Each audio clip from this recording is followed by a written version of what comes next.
Welcome back to sports. I'm Shannon Begin. For the 25th consecutive year, Florida volleyball will participate in the NCAA tournament.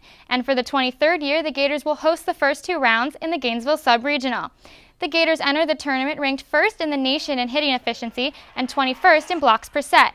Florida's first-round opponent, New Hampshire, is solid on offense, ranked 8th in the nation in aces per set.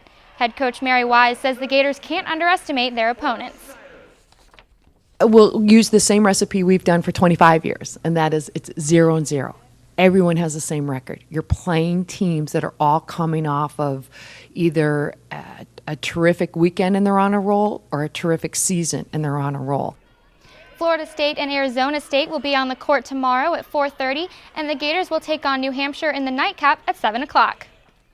It was Star Wars night at the O-Dome for Florida men's basketball last night, and the force was strong for the Gators as they dominated the paint against Richmond, defeating the Spiders 76-56. John Egbunu and Devin Robinson both had double-doubles, and Dorian Finney-Smith was 1 point shy of his own. Richmond had averaged 86 points per game, and their lowest score for a first half was 14 points higher than the 17 points they had last night. The Florida defense kept getting stronger, holding the Spiders to just 34% shooting when they usually average 51. The Gators are on a 4-game winning streak and improved to 6-1. Next up, they'll be on the road in Miami on December 8th. There was also some women's basketball action last night. The Gators were on the road taking on South Alabama, wrapping up their 3-game road trip. Dee Anderson and Ronnie Williams both earned double-doubles. Anderson had 13 points and 10 rebounds, while Williams had 14 points and 12 rebounds. The Gators have now won their last 6 games, improving to 6-1. Up next, Florida will be back home in the O-Dome to take on Arkansas State on December 7th. The 5th college football playoff rankings have been released, and the top 4 stayed strong. Clemson stayed at number 1 after their close win over South Carolina. The Tigers will take on number 10 North Carolina in the ACC championship game. Alabama is number 2 following their win over Auburn, and they'll take on number 18 Florida in the SEC championship game. Oklahoma stayed number 3 after defeating Oklahoma State, and the Big 12 doesn't have a championship game, so the Sooners claimed the title based on their record.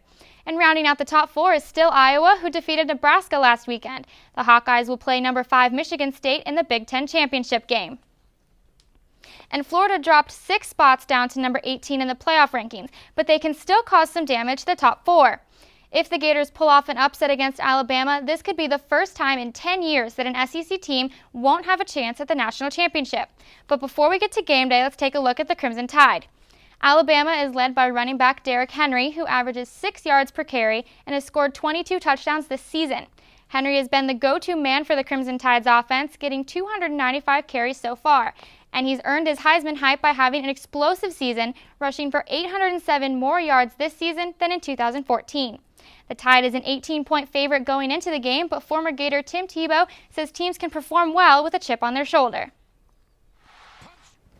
The edge that these teams have, and when they're able to play with their emotion, and I just think it makes players better, and it also makes some players tighten up. But for us, I think when we were playing our backs against the wall, that's when we played the best. The last time the Gators made it to the SEC championship game, it was against the Crimson Tide in 2009.